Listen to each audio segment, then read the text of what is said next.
चलो चलो जल्दी से, जल्दी आ जाओ मैदान में, देर मत करो।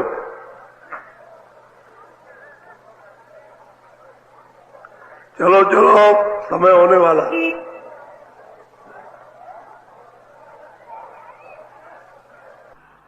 जल्दी निकल आओ जल्दी। आज बहुत अच्छा सुनाऊंगा, आपकी समझ में आएगा। दौड़ के आओ, सब सिर पर धोती रखो, ये सत्संग है। सतगुरु सतनाम तुमको लाखों प्रणाम।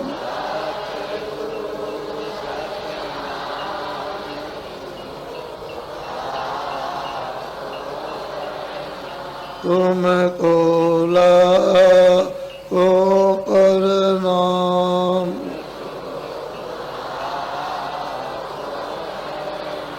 तुमको लाखों प्रणाम।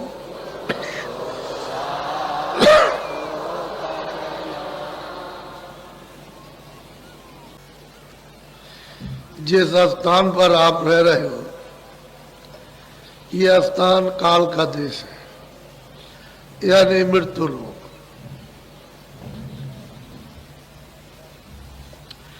यह आपका घर नहीं है, आपका देश नहीं है, आप यहां रह नहीं सकते हो।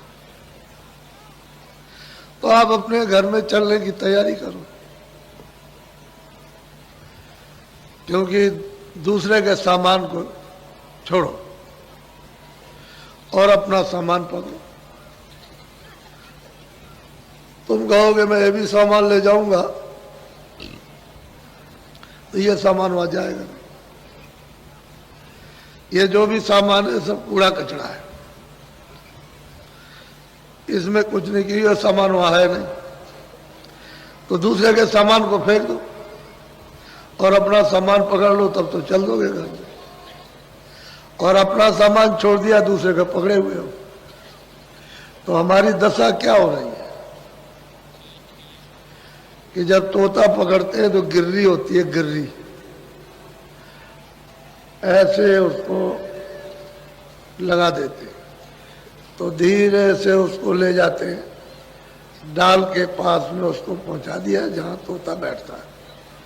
बस धीरे से उसने एक पैर उठाया और इस गिर्री को पकड़ लिया, बस वो झूल गया, एकदम लटक गया। अब गिर्री घूम गई, तो उसको क्या भ्रम होता है कि हमको पकड़ लिया। जो गिर्री घूम गई उसने नहीं पकड़ा, वो ऐसे आप पकड़े हुए अपने पंजे से ऐसे, और छोड़ नहीं रहा। तो उसको भ्रम हो गया कि हमको पकड़ लिया इसने, तो धीरे से उतार के ले आएगा, तोता पकड़ लिया। जब बंदर को पकड़ते हो तो एक हांडी छोटे मुंह की, उसमें चने डाल दिए और जमीन में गाड़ दी, एक रस्सी उधर बांध दी, एक इधर बांध दी, और उधर से बंदर आया, उसमें हाथ डाला, तो हाथ तो छोटा पतला, जब उसने डाल दिया तो चने पकड़ लिए। और बंदर को चने से बहुत मोह होता है, ऐसे पकड़ लिया तो ये मुट्ठी फैल गई। अब वो क्या समझता है कि हमको इसने पकड़ लिया, इस हांडी ने हमको पकड़ लिया, तो चींची करता है। ठीक यही दशा अपने लोगों की है कि हमने अनजान में ये समझ लिया कि हमको इन्होंने पकड़ लिया।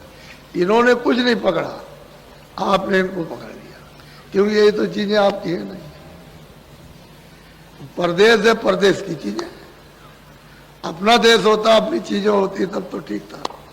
लेकिन पराये देश में आकर के पराई चीजों को पकड़ कर, और अब मतलब ये है कि उसको झूल रहे हो और छोड़ नहीं रहे हो। तो महात्मा कहते हैं भाई ये तो परदेश है, अपना देश अपने देश में, चलो अपने घर में।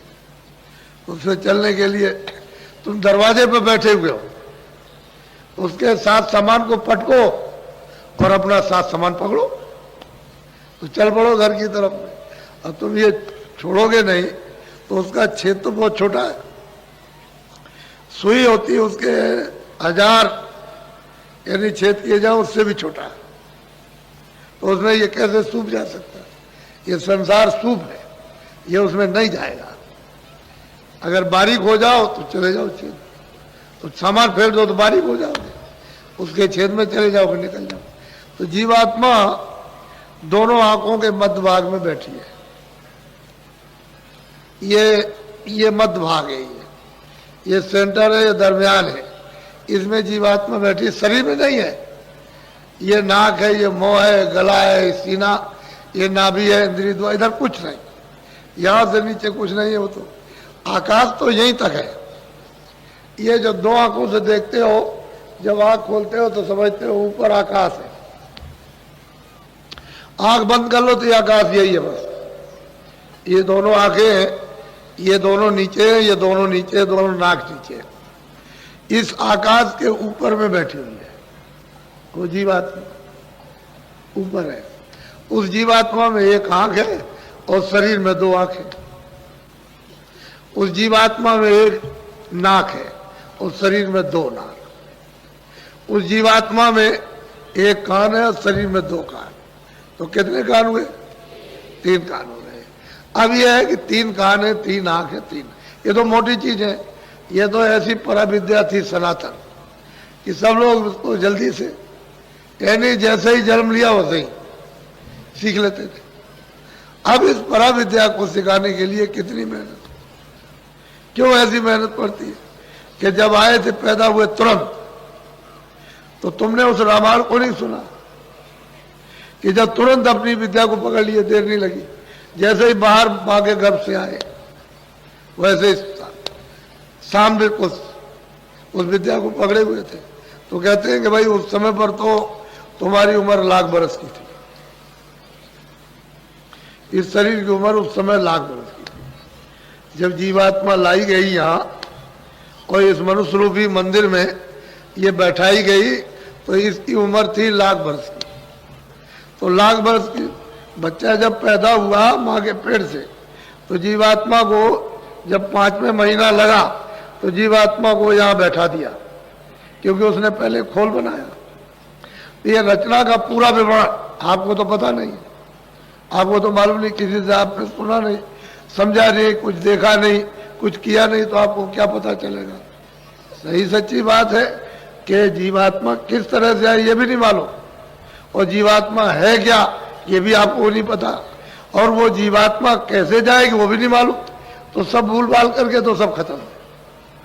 लेकिन जो हमारी सनातन पराविद्या ईश्वरीय आध्यात्मिक योग विद्या थी वो तो प्राय सबकी, सब लोग, तब तो रामायण में उन्होंने कहा है कि सतयुग जोगी सब विज्ञानी, एक भी यानी अल्प नहीं था, अज्ञान नहीं था, सब जोगी और सब विज्ञानी, कर हर ध्यान तरे बहु प्राणी, सब के सब प्रभु के ध्यान में संलग्न थे और पार।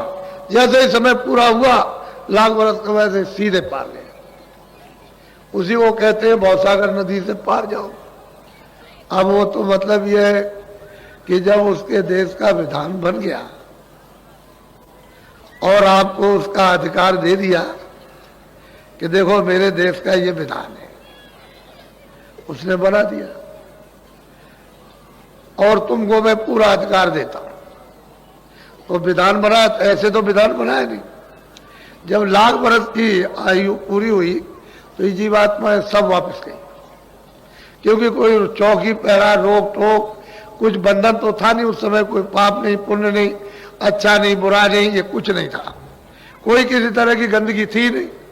तो ये जीवात्मा लाख बरस पूरा क्यों वापस गई? तो इस तरह की अनगिनती खेपें यहाँ आकर के वापस चली गई। लेकिन जब देखा कि सभी चली जाएगी और यहाँ कुछ नहीं रहेगा, तब फिर उन्होंने ये बंधन लगाया। तो ऐसे बंधन नहीं लगा, बंधन लगाने में बहुत समय लगा। अपनी शक्तियां पैदा करेंगे, उनसे तपस्या कराएंगे, फिर उसको उनको अपना हुक्म देंगे, उसके बाद फिर वो मतलब विधान बनेगा, विधान बनाने के बाद फिर सुनाया जाएगा, सुनाने के बाद तब आपको अधिकार बताया जाएगा। तो समय लगा, बहुत समय, 20,000 बरस तो तप में लग गए। उसके बाद में उन्होंने हुक्म दिया तो फिर विधान बना। जब समाधि लगाई तो देववाणी हुई ईश्वर की कि हम जो बोले सो लिख दो। तो जो जो बोलते गए वो लिखते चले गए। उस समय पर तो कोई कागज नहीं था इस तरह का, तो पेड़ों की छाल निकाल करके उसी में लिख दिया। उसी को 4 वेद कहते हैं।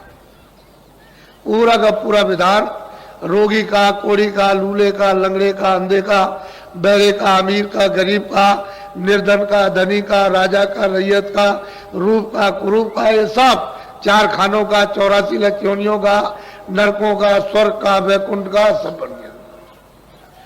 और आपको बता दिया, सुनाया कि भाई देखो बता दो कि विधान बन गया है, सबको अधिकार दिया जाएगा। तो सबको सुनाया, तिथि तारीख रखी। और अधिकार क्या, 2 चीजें थी, एक तो पाप था, एक पुण्य था, एक अच्छा एक बुरा। उन्होंने कहा देखो ये अच्छा है बुरा, तुम सत्य बोलो असत्य बोलो तुम्हारी मर्जी, आंखों से अच्छा देखो बुरा देखो तुम्हारी मर्जी, कान से अच्छा सुनो बुरा सुनो तुम्हारी मर्जी, बुद्धि से अच्छा विचार करो बुरा करो तो तुम्हारी इच्छा की बात। हमारी तरफ से पाप पुण्य में कोई भी रोक टोक नहीं है कि ये मत करो ये करो, ना हम पुण्य में रोकेंगे ना पाप में रोकेंगे। तो आपको पूरा अधिकार मृतलोक में दे दिया। इतना अधिकार दिया ईश्वर के पास, यानी गाठ के पास, खुदा के पास भी अधिकार नहीं है जो आपको मृतलोक में उसने अधिकार दिया। अब इतना अधिकार दे दिया और आपको मतलब यह कि दे करके तिथि तारीख रखकर जब निकल गई तो अब इस बात का है कि पहले तो पुण्य भी नहीं था, तो जब पुण्य नहीं था तो उसकी गंदगी क्यों जमा हो, तो पाप तो था ही नहीं, तो पुण्य भी नहीं था, तो पाप और पुण्य। अब यह है कि पुण्य है तो पुण्य की भी गंदगी जमा होगी, बोझा जमा होगा, तैयार होगा। और पाप का भी, तो कभी पाप कभी पुण्य, कभी पाप कभी पुण्य। पहले तो आप बुरा काम करते नहीं थे, सब अच्छे काम, कितने युगों तक अच्छा काम करते रहे, लेकिन सवाल इस बात का कि पुण्य का भी बोझा जमा हो गया, अब उसका भी फल आपको पाना। पहले न पुण्य का था न पाप का था। फिर कभी आपसे बन गया अधिकार, आपको मिला तो आपने कभी 1 झूठ बोल दिया, कभी 2 झूठ बोल दिए, कभी 4, फिर झूठ बोल दिया, कभी धोखा दे दिया, कभी बेईमानी कर ली, ऐसे कभी कभी तो वो भी जमा हो गया। ऐसे जमा होते जब आपकी लाख बरस की उम्र है तो उसमें पता नहीं क्या क्या हो जाएगा। तो ये पाप पुण्य सब मिश्रित हो गए तो बोझा। लेकिन जब तुम्हारे ऊपर कोई बोझा नहीं था, पाप पुण्य का कोई विधान नहीं था, पूरी स्वतंत्रता थी, स्वाधीनता थी कि जब चाहो उसके पास जाओ, जब चाहो लौट आओ, दिन में 100 बार जाओ, 100 बार लौट आइए उसके पास। लेकिन जब यह अधिकार दे दिया तो रोक टोक क्यों हुई कि ये पाप पुण्य, ये अच्छा ये बुरा, अच्छा बुरा, भाई यही से बंधन पड़ेगा। तो बंधन पढ़ते पढ़ते पढ़ते पहले तो आंख खुली थी, कान खुले थे, देववाणी सुनते थे, सब लोग सुनते थे, आंख खुली थी, यानी तीसरी आंख, तीसरा नेत्र सबका खुला था। कोई ऐसा नहीं था जिसका बच्चे बच्चे का खुला ना हो, सब आते जाते थे। यहाँ से स्वर्ग भी देखो, वैकुंठ भी देखो, इसको ईश्वर को भी देखो, पार ब्रह्म भी देखो, और मतलब यह है कि ऊपर चले जाओ। और अब मतलब यह है कि आप बंधन पड़ गया। तो जब बंधन पड़ा तो फिर आप बन गए। अब यह है कि उसने ये कहा कि देखो भाई अच्छा बुरा जो भी करोगे, हमने उसके लिए योनि बनाई, 4 खाने सेंटर जेल खाने बना दिए, 4 खानों के, अंडज पिंडज उपमज अस्तावर, ये 4 बड़े जेल खाने, और छोटे छोटे जेल खाने 84 लक्ष, ये मैंने जेल खाने बनाए। तो मैं इसमें से इसमें बंद करूंगा, अगर तुम ये काम खराब करोगे ये तो हम बंद करेंगे इसको। इसलिए महात्मा घूमते रहेंगे, बताएंगे सब जगह कि देखो ये अच्छा है ये बुरा है, इस बुरे काम को मत करना, अच्छे काम को करना, ये अच्छा बुरा। तो आप लोग सचेत और होशियार रहते थे कि मैं बुरा काम नहीं करना, सब अच्छा करना। फिर उस अच्छे करने से मन बुद्धि और चित्त जब पवित्र निर्मल रहता था तब ये कहा था कि भाई महात्माओं के पास चले जाना, वहां से तुमको रास्ता मिल जाएगा। तो आप उनके पास जाते थे, रास्ता लिया और चल दिया। लेकिन अब तो रास्ता बंद हो गया क्योंकि उनके पास जाओगे नहीं। फिर आप मन बुद्धि चित्त को इसको पवित्र न करके गंदगी लाद लोगे। तो जब गंदगी आपने लादी अपने ऊपर में, तो मेरी तरफ ये देखो, ये जीवात्मा बैठी हुई है, तो इसका हृदय इधर तो है नहीं कि भाई इतना सा हृदय हो, जितना सारा संसार है ये सारा विश्व, जितना इस विश्व का आकाश है उसके लाख हिस्से, यानी बड़े बड़े इसके और कर दिए जाए, उससे भी बड़ा है। इतना बड़ा इसका ये हृदय, ये इसको दिल कहते हैं, हार्ट कहते हैं। ये जीवात्मा का, सूरत का, रूह का, सोल का हार्ट ये। तो इसमें कूड़ा कचरा आपने जमा कर लिया। अब कूड़ा कचरा ऐसी जगह जमा किया कि न तो इधर आगी जाएगी, न पानी जाएगा, न तलवार जाएगी, न कोई तीर जाएगा, न कोई जहर जाएगा। ऐसी जगह उसने जमा कर रखा। और आप ये सोच रहे हो कि शायद हो सकता है, शायद हमारा पाप धुल गया होगा। ऐसे धुलने वाला काम, जिसने ये सब विधान बनाया वो ऐसा होशियार, ऐसा उसको ऐसे ही होशियार, सब वो छोटा मोटा कारीगर नहीं है, वो बहुत बड़ा कारीगर। तो जीवा उसने भी बड़ी तपस्या की, बहुत तपस्या की उसने। तपस्या करते करते तब सत्पुरुष प्रसन्न हुए। तभी तो मतलब प्रसन्न होकर के ये जीवों का भंडार मांग लिया कि हमको दे दीजिए, हम रचना रचेंगे, रचना रचेंगे। तो सत्पुरुष प्रसन्न होकर के और मतलब है कि इनको ये सब जीवों को दे, एक छोटा सा भंडार इनके हवाले कर दिया, सुपुर्द कर दिया। अब ये यहाँ ले आए और ले आकर के इन्होंने, पहले तो कुछ नहीं था, जब आप जाने लगे, वापस लौटने लगे और बहुत सी जीवात्माएं वापस लौट गई, उसके बाद उन्होंने देखा तो हमारा तो मतलब इतने जुगों और इतने कल्पों तक हमने तब किया, तो उसके बाद में ये हमको मिला और ये सब चले जाएगा तो हमारे पास क्या रहेगा। तब उन्होंने ये विधान बनाया और विधान बना करके आपको अधिकार पूरा दे दिया। वो आप जा सकते हो, लेकिन ईश्वर उनके पास नहीं जा सकते, उस प्रभु के पास ईश्वर नहीं पहुंच सकते और आप जा सकते हो। तो मृतलोक में इतना अधिकार आपको कि आप ऊपर जा सकते हो, आ सकते हो। इनको भी प्राप्त करो, ब्रह्म को भी प्राप्त करो, पार ब्रह्म को भी, और उस सच्चे मतलब यह है कि जो प्रभु, उसको भी आप प्राप्त करो, लेकिन ये नहीं जा सकते। तो असल में आप फंस गए, उलझ गए। और एक ही रास्ता आने का था, क्योंकि नाम से ही आए थे। जैसे ये बिजली आ रही है, पावर हाउस में लगा हुआ प्लग, जब तक ये प्लग रहा रहेगा और बिजली वहां से बनती रहेगी, आती रहेगी, प्लग हटा दीजिए बिजली बंद हो गई। ऐसे ही शब्द है, नाम है, आवाज है, देवबाड़ी है, उसी से उतर करके आई और दोनों आंखों के बीचों बीच में बैठा दी गई। तो ये डोरी पकड़े हुए थी, तभी तो आती थी जाती थी, फौरन चढ़ गई, फौरन उतर आई, फौरन चढ़ गई, फौरन उतर आई। यानी इतनी देर नहीं लगती थी, इतनी भी देर, ऐसे चढ़ गई, ऐसे उतर आई, चढ़ गई, उतर आई। सब देखती गई, सब देखती आई, सुनती गई, सुनती आई। लेकिन अब तो मतलब यह है कि आपने जब गंदगी को जमा किया, इस मतलब यह है कि आकाश में, इस हृदय में, तो ये कूड़ा कचरा जब जमा हो गया तो सब आकाश मैला हो गया, गंदा हो गया। तो जब गंदा हो गया तो आपकी आंख, आपके कान, दिव्य आंख, दिव्य कान, दिव्य नाक बंद हो गई, तो डोरी छूट गई। और नाम की, शब्द की, आवाज की, देववाणी की डोरी छूट गई। अब ये जीवात्मा अंधेरे में गिर गई। बस यही है। अब जब से आप गिरे अंधेरे में, अभी तक आप उजाले में खड़े नहीं हुए और वापस लौट के घर में नहीं गए। अब परदेश में रहते हो, जन्म है, मरण है, जन्म, मरण है, जन्म है, मरण, यही हो रहा। और क्या भाई, तुम्हारी उम्र मान लो 80 साल की है, 60 साल की है, तो दूसरे की उम्र में 2 ही साल की, किसी की 5 साल की, किसी 10 साल की, किसी की 15, जन्मो मरो, जन्मो मरो। तो ये स्थान जो है मृतलोक है, ये आपका किसी का कोई स्थान नहीं और किसी की कोई चीज नहीं। अब आपको काम के लिए दिया, उसको कहते हो मेरा, उससे काम ले लो। भाई कोई आदमी आता है तो उससे काम ले लीजिए, आपका तो नहीं है। सेवा का सब काम ले लो, उससे पानी भी पी लो, उससे खाना भी बनवा लो, उससे भी करो, वो भी कर लीजिए उसके, लेकिन आपका तो नहीं है। तो आपने काम ले लिया। तो चतुर वही है जो इन सब चीजों से काम ले लेते और काम लेके ये समझते हैं हमारा तो कुछ है, ये तो दूसरे का दिया हुआ और दूसरे का सामान है और ये भी सामान दूसरे का। तो आप जब महात्माओं के पास पहुंचोगे तब तो ये युक्ति आपको काम लेने की आएगी, और जब तक महात्माओं के पास नहीं पहुंचोगे समझो कैसे, तब तक आप समझोगे अज्ञान में कि सब मेरा है, इसी में रहोगे, चिल्लाओगे।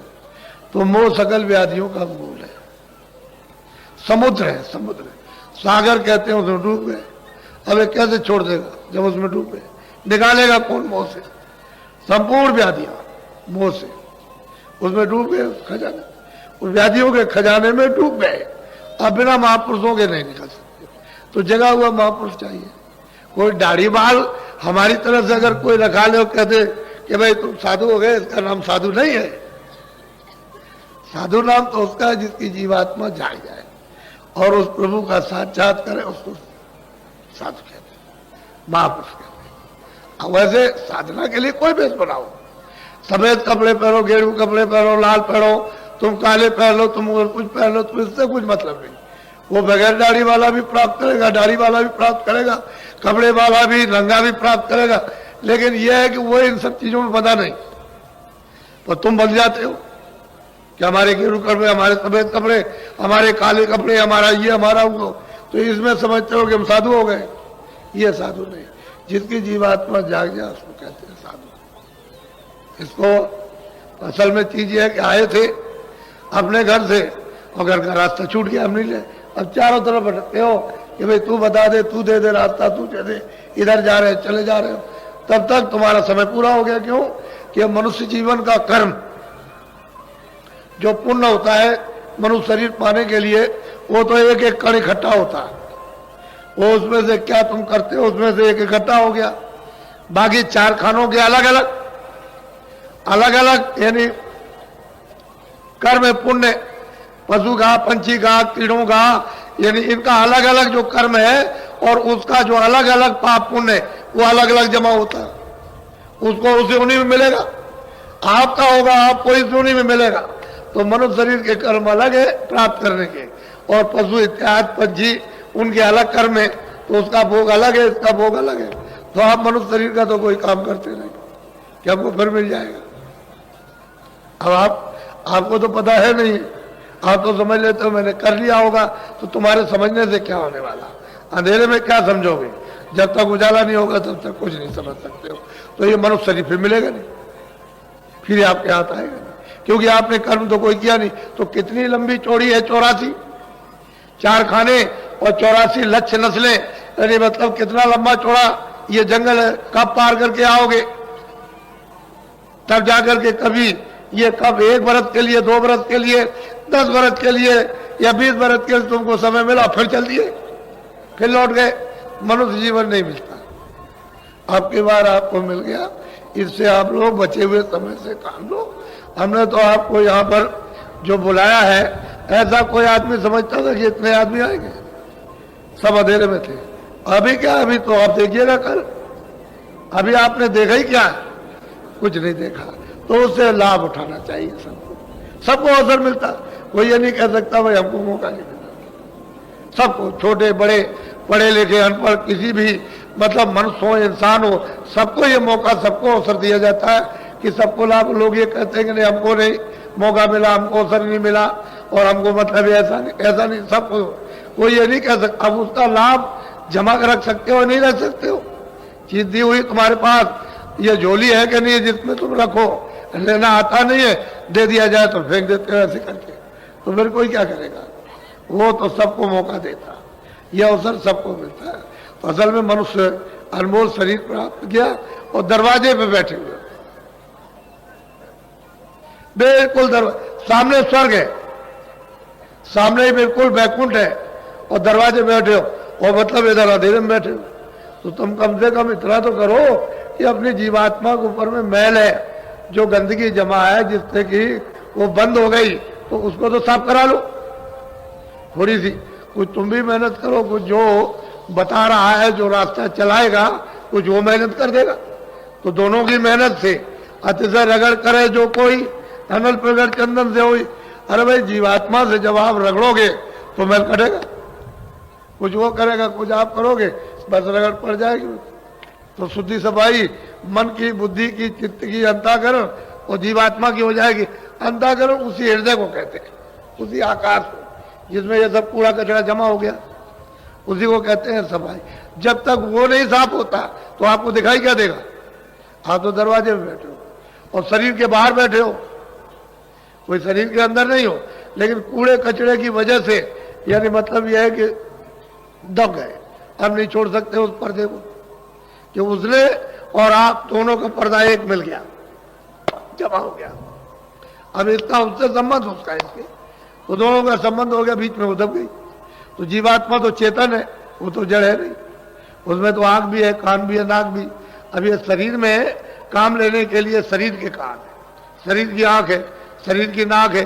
अगर ये नहीं रहेगी तो मतलब ये कि आप मतलब क्या देखोगे, क्या सुनोगे और क्या सूंघोगे।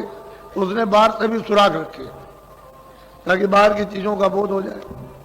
इसलिए चीज आपके पास सब कुछ है।